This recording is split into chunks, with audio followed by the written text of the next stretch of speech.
Finance ও banking বইয়ের ষষ্ঠ অধ্যায় মূলধনী আয় ব্যয় প্রাক্কলন। এই অধ্যায়টা অনেকে কঠিন মনে করো, অনেকে করো না। এই অধ্যায়টা পরীক্ষায় এই সৃজনশীল আসলে এই অধ্যায়টিকে তোমরা এটা স্কিপ করো, কিন্তু এই অধ্যায়টা আসলে সহজ। এই অধ্যায়ে টোটাল দুইটা নিয়ম আছে, একটা পিবিপি আর একটা গড় মুনাফার হার।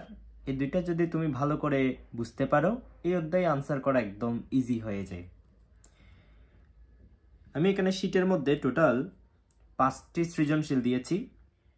এই 5টি সৃজনশীল শীটটা আমি কমেন্ট বক্সে দিয়ে দিব, সেখান থেকে তোমরা পিডিএফটা প্রিন্ট করে নিবা। প্রিন্ট করে নিয়ে আমি যেভাবে অঙ্কগুলো করাই দিই এভাবে বাসায় বসে প্র্যাকটিস করবা। আমি প্রথমে এই অধ্যায়ে কি টাইপের প্রশ্ন আসে এটা বুঝিয়ে দেওয়ার চেষ্টা করব। এই অধ্যায়ে দুই ধরনের প্রশ্ন আসে মূলত, একটা হচ্ছে পেব্যাক সময় বা পিবিপি, আর একটা হচ্ছে গড় মুনাফার হার। প্রথমে আজকে আমি আলোচনা করব পেব্যাক সময় বা পিবিপি আসলে কি, এবং এই অধ্যায় থেকে এই পিবিপিটা যদি আসে কিভাবে করব আমরা। প্রথম কথা হচ্ছে পিবিপি বা পেব্যাক সময় বিষয়টা কি। পিবিপি মানে হচ্ছে বিনিয়োগকৃত অর্থ কত বছরের মধ্যে ফেরত আসবে তা নির্ণয় করার প্রক্রিয়াকে পিবিপি বলে। একদম সহজ ভাষায় একটা বিষয়টা ক্লিয়ার করি। মনে করো তোমার কাছে 8 লক্ষ টাকা আছে। এই 8 লক্ষ টাকা দিয়ে তুমি একটা সিএনজি কিনছো। এখন যে 8 লক্ষ টাকা দিয়ে তুমি সিএনজিটা কিনেছো, ওই 8 লক্ষ টাকা ফেরত আসতে তোমার কত বছর সময় লাগবে, এটাই হচ্ছে পিবিপি। প্রথমে আমরা সৃজনশীল 1 নিয়ে আলোচনা করি। সৃজনশীলের 1-এ গ নাম্বারে বলা হচ্ছে চাঁদ প্রকল্পের পেব্যাক সময় নির্ণয় করো। উদ্দীপকে চাঁদ ও তারা প্রকল্পের বিনিয়োগ যথাক্রমে 80,000 টাকা ও 1 লক্ষ টাকা। আগামী 5 বছর তাদের সম্ভাব্য আয় নিম্নরূপ। আমাকে গ নাম্বারে বলা হচ্ছে চাঁদ প্রকল্পের পেব্যাক সময় নির্ণয় করো। কোন প্রকল্পের? চাঁদ প্রকল্পের। এখানে উপরে দুইটা বিনিয়োগের টাকা আছে, একটা হচ্ছে চাঁদ প্রকল্পের 80,000, তারা প্রকল্পের 1 লক্ষ। অর্থাৎ চাঁদ প্রকল্পের হচ্ছে 80,000 টাকা বিনিয়োগ। এখন অঙ্কটা আমরা কিভাবে করব আসো শিখি। প্রথমে এখানে বছর কয় বছর আছে? 1 2 3 4 5। শূন্য থেকে শুরু করব। 0 1 2 3 4 5। এখন নগদ প্রবাহের গড়ে প্রথম বছর আয় হচ্ছে 40,000 টাকা।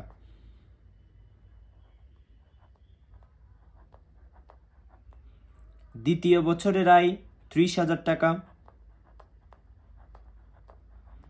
তৃতীয় বছরের আয় 25,000 টাকা। চতুর্থ বছরের আয় 20,000 টাকা এবং পঞ্চম বছরে 20,000 টাকা। এগুলো আমরা নগদ প্রবাহগুলো প্রশ্ন থেকে দেখে দেখে লিখব। উপরে যে বছরে 0 দিয়েছি সে বছরে বিনিয়োগের পরিমাণটা মাইনাস চিহ্ন দিয়ে লিখব। এখন চাঁদ প্রকল্পের বিনিয়োগ কত? চাঁদ প্রকল্পের বিনিয়োগ হচ্ছে 80,000। এই 80,000 আমরা এখানে লিখব, মাইনাস 80,000। এরপর ক্রমযোজিত নগদ প্রবাহ কিভাবে করে? প্রথমে মাইনাস 80,000 টাকা এটা দেখে দেখে লিখব। তোমরা নিশ্চয়ই পরিসংখ্যানে করেছ কিভাবে ক্রমযোজিত নগদ প্রবাহ করতে হয় বা ক্রমযোজিত গণসংখ্যা কিভাবে করতে হয়। এটার সাথে এটা যোগ করে, এটার সাথে এটা যোগ করে এভাবে করতে হয়। এবং সেম ক্যালকুলেটরে দেখা দিচ্ছি। প্রথমে মাইনাস 80,000, এরপরে প্লাস 40,000, মাইনাস 40,000। আবার এটার সাথে 30,000 যোগ করব, মাইনাস 10,000। এটার সাথে 25,000 যোগ করব, 15,000। মাইনাসটা আসে নাই, দিব না যেহেতু আসে নাই। 20,000, 35,000 সাথে 20,000 যোগ করলে 55,000।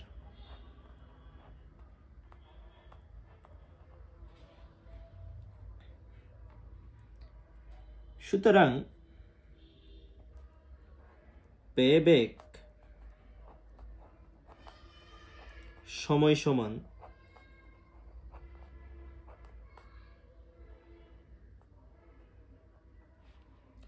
এখানে দেখব সবার শেষে মাইনাস কত আছে। সবার শেষে মাইনাস 10,000। সবার শেষে যে মাইনাসটা ছিল সেটা কত বছরে ছিল? 2 বছরে ছিল।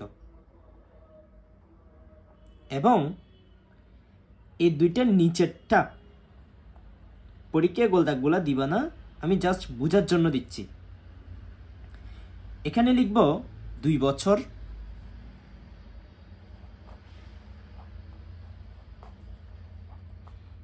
যোগ উপরেরটা উপরে, নিচেরটা নিচে। উপরে 10,000, নিচে 25,000। আবার বলি, উপরেরটা উপরে, নিচেরটা নিচে, কিন্তু উপরে মাইনাসটা দেওয়া যাবে না। 10,000 মাইনাস দিব না।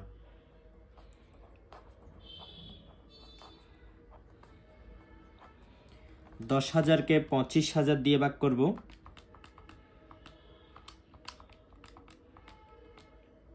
0.4। দুইটা যোগ করলে 2.4 বছর।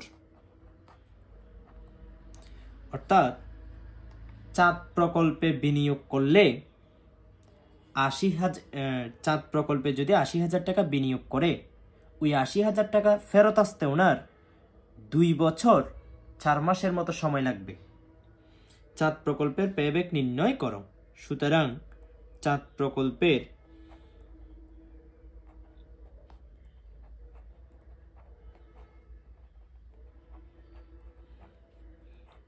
পেব্যাক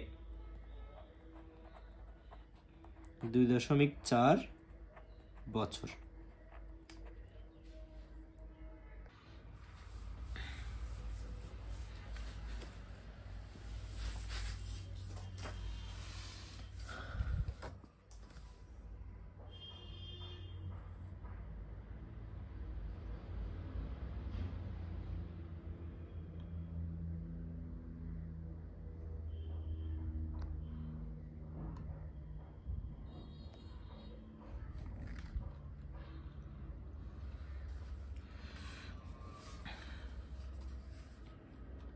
ঘ নম্বরে বলা হচ্ছে চাঁদ ও তারা প্রকল্পের মধ্যে কোনটি বাদ দেওয়া উচিত, পেব্যাকের ভিত্তিতে সিদ্ধান্ত নাও।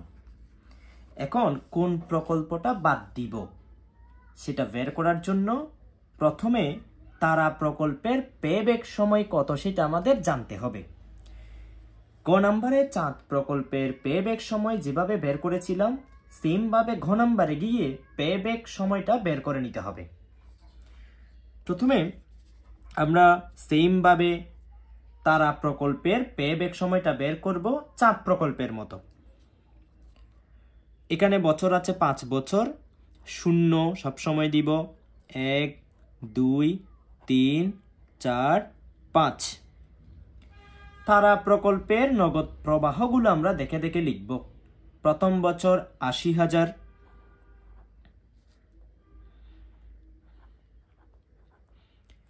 দ্বিতীয় বছর 35,000,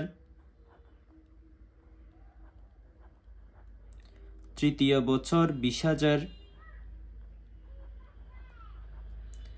চতুর্থ বছর 30,000, পঞ্চম বছর 35,000। শূন্য বছরে কি লিখব?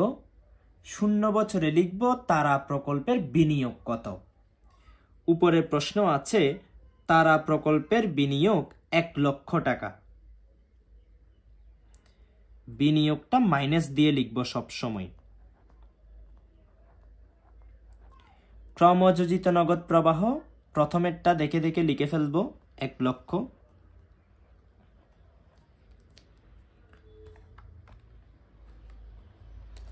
মাইনাস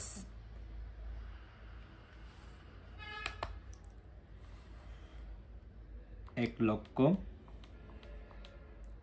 এটার সাথে 80,000 যোগ করব, যোগ করলে পাচ্ছি মাইনাস 20,000।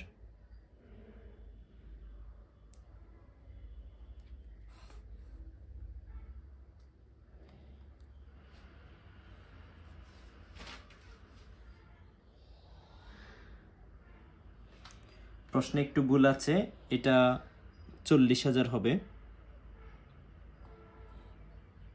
এটা হবে 40,000, একটু ঠিক করে নিও। মাইনাস 1 লক্ষ যোগ 40,000 আর তাকে মাইনাস 60,000, এটার সাথে 35,000 যোগ করব, মাইনাস 25,000,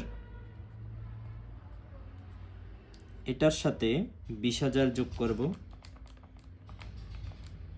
মাইনাস 5,000,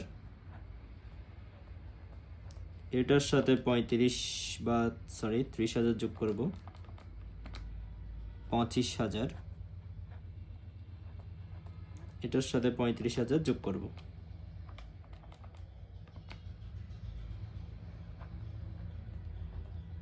কিভাবে করলাম? প্রথমটা দেখে দেখে লিখে ফেলবো, পরের গুলো কোনাকুনি যোগ করে করে যাব। এরপর আমরা পেব্যাক সময়টা বের করব। সুতরাং পেব্যাক সময় সমান,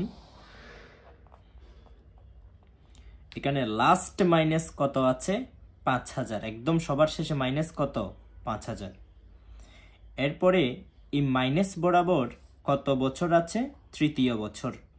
এরপরে নিচেরটা, এই সিকোয়েন্সটা মনে রাখবা। তাহলে এখানে লিখবো আমরা 3 বছর প্লাস উপরেরটা উপরে, নিচেরটা নিচে, কিন্তু মাইনাসটা দিব না।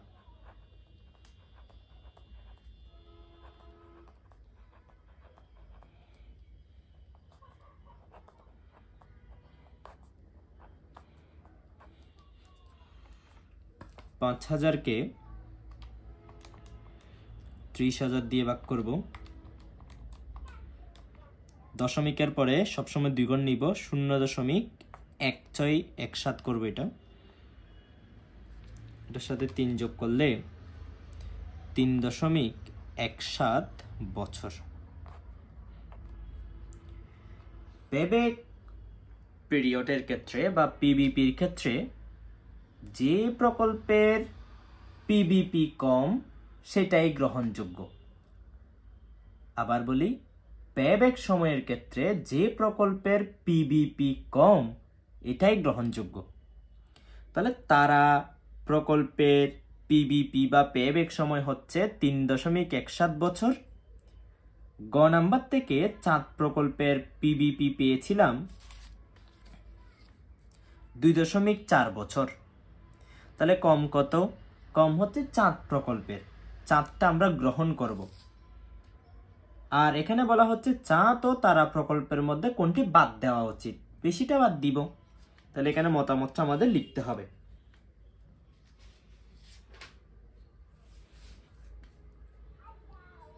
মতামত,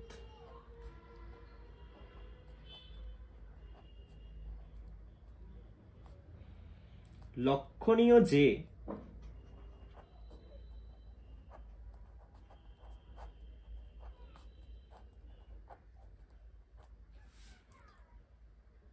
তারা প্রকল্পের পেব্যাক সময়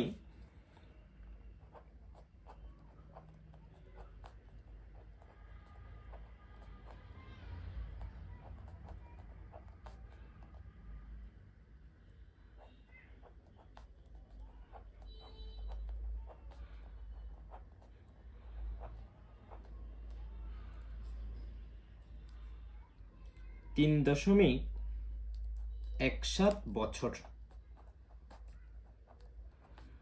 অপরদিকে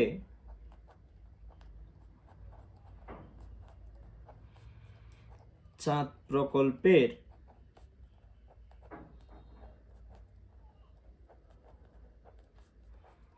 পেব্যাক সময়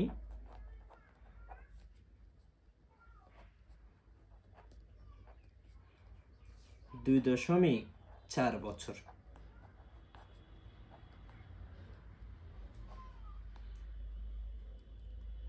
যা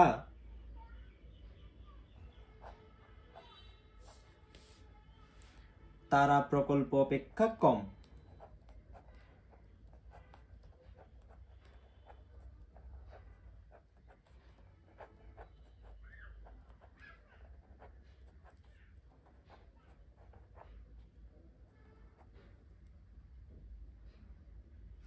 এমত অবস্থায়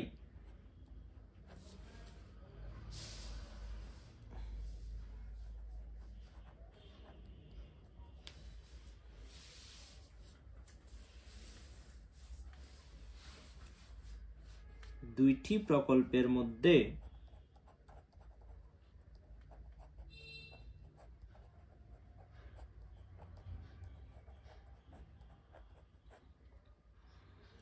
তারা প্রকল্প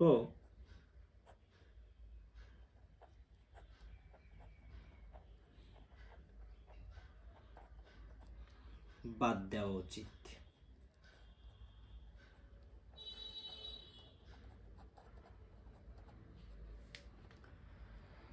পিবিপি পেব্যাক পিরিয়ড বা পেব্যাক সময়ের ক্ষেত্রে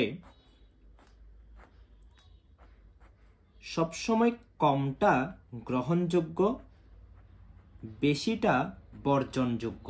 তা এটা গ্রহণ করব, এটা ছেড়ে দিব, এটা মনে রাখবা।